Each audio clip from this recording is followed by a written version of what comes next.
Hey guys, Donald Trump been busy. He signed an executive order to end birthright citizenship. And you know he ain't playing because he said it before. Don't act like you have a short memory. Check it out. Joe Biden has launched an illegal foreign invasion of our country, allowing a record number of illegal aliens to storm across our borders. From all over the world they came.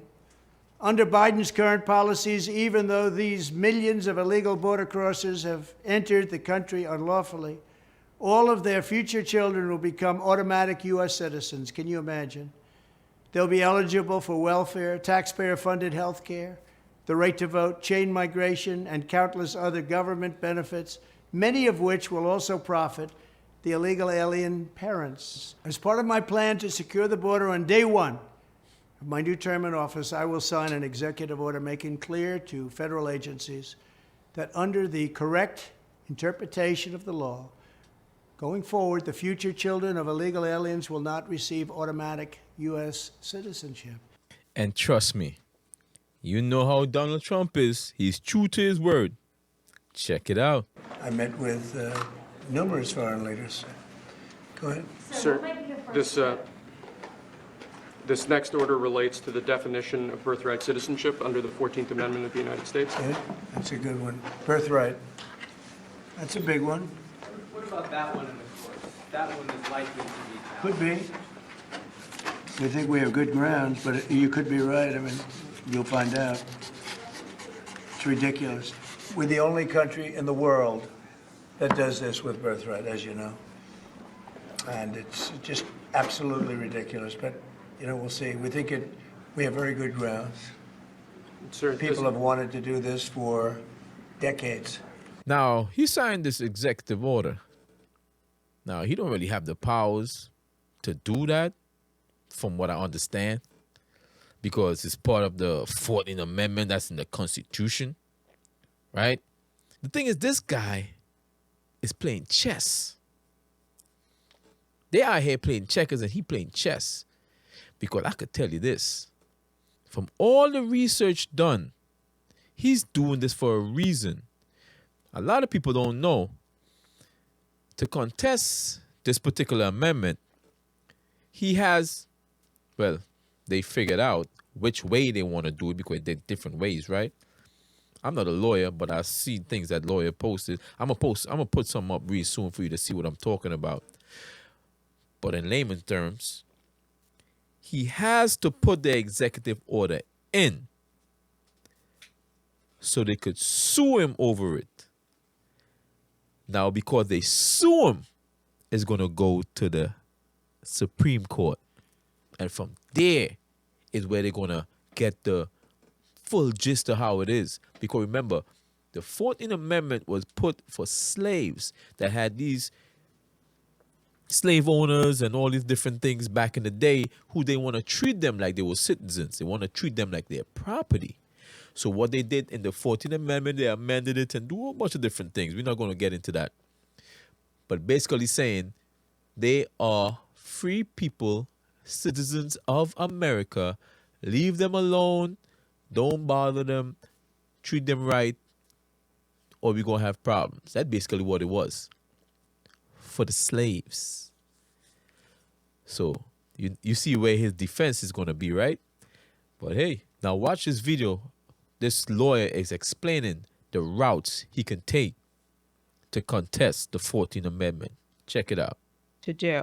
Now, the other way of doing it is, again, through the court process, through litigation, and it can be triggered by some sort of legal challenge that is brought in court, arguing that the 14th Amendment should be interpreted differently, or that we need to have some exceptions to the clause. This particular approach will obviously trigger a lot of debate, legal debate, that would go up to the U.S. Supreme Court level, so to speak, for its interpretation. This, in my opinion, is the way that it could potentially happen in 2025 once Trump issues his executive order, I think that it's through this court litigation process up to the U.S. Supreme Court that could be the strongest pathway for him and his administration to reinterpret birthright citizenship. Now, can Trump do this via executive order? Can he get it done just by signing a piece of paper saying it's done? No more automatic citizenship granted to children born of illegal aliens. Well, she keeps going, you know. But he can't. But once he does it, they have to sue him to make sure they can contest it vis-a-vis, go to court, Supreme Court, to get the full breakdown and definition of it. You know where he's going to go, right? It was not made for everybody and anybody. It was made for the slaves, and the slaves are no more, so we need to stop it. That's where he's going with it. And sure enough, right on cue, the litigations came in. Today, I'm announcing that New Jersey is leading a group of 18 states, the District of Columbia, and the city of San Francisco in filing a suit to block President Trump's executive order eliminating birthright citizenship for many Americans. The executive order renders many children born on American soil without citizenship, creating for the first time a class of American-born children whose health and well-being are threatened by their own government. This is an extreme and unprecedented act, and this executive order is an assault on the rule of law. It attacks a right that is core to our nation's earliest days. Presidents in this country have broad powers, but they are not kings. Good morning, everyone. We came to the courthouse today to defend the United States Constitution, to defend democracy in America, and to defend what it means to be an American citizen. We are thrilled that the court saw the seriousness and the urgency of the complaint and request for a temporary restraining order brought by the state of Washington, Oregon, Arizona, and Illinois, and are thrilled that the judge issued a temporary restraining order directing the United States government to take no further action in enforcing and implementing the unconstitutional and un-American executive order attempting to eliminate birthright citizenship. But I also think it's important to remind everyone that this amendment to our Constitution was put into effect in the wake of the most infamous United States Supreme Court decision in American history, the Dred Scott decision. It was put into effect to reaffirm what it means to be an American. Now, this case that he's referring to, the Dred Scott case, it was something from 1857, right? I'm going to read this to you. Now, when they use certain cases, you wonder, okay, if you're going to use that case, is it going to help your case? Now, listen, I ain't no lawyer. I know you ain't no lawyer neither, maybe not.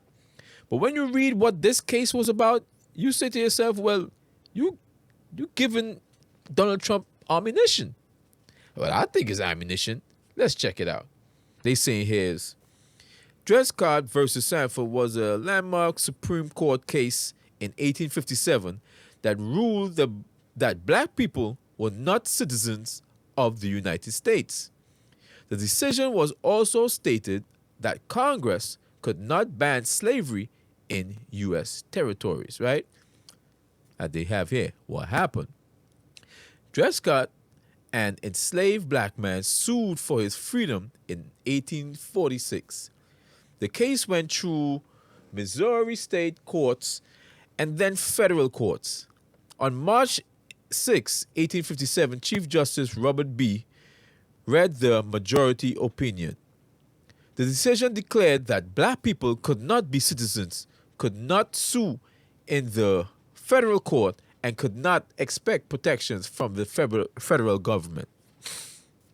So you see what they did here, right? Okay.